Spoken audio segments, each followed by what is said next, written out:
परत पदयात्रा काढावी लागते. काय मागण्या आणि काय प्रश्न आहे? शेतकऱ्याच्या सोयाबीनला 10,000 रुपये भाव मिळावा, कापसाला 15,000 रुपये भाव मिळावा, ह्या मागणीसाठी शिवसेनेच्या वतीनं शेतकरी पदयात्रा 500 किलोमीटरची पदयात्रा ह्या जिल्ह्यातून आमचे जिल्हाप्रमुख गोपाल दातकर, संजीव गावंडे, दाळू गुरुजी, आदरणीय भदेसाहेब आणि शिवसेनेचे सर्व पदाधिकारी यांच्या नेतृत्वात ही पदयात्रा 500 किलोमीटर पदयात्रा आज रोजी या पदयात्रेला आरंभ होत आहे. देवेंद्र फडणवीसनी 2014ला पदयात्रा काढली होती की सोयाबीनला 6,000 रुपये भाव द्या, कापसाला 10,000 द्या. किती काढली होती? 2014ला.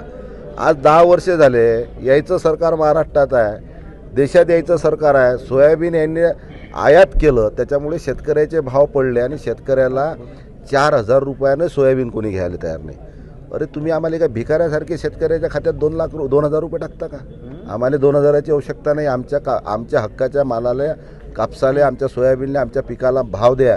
आम्हाला तुमचे हलकटसारखे 2,000 रुपये टाकत नाही. ते बी टाकतात, कोणाला टाकत नाही.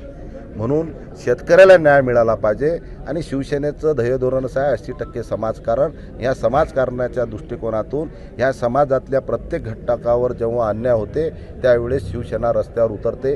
हे आमचं समाजकारण आणि राजकारण आहे.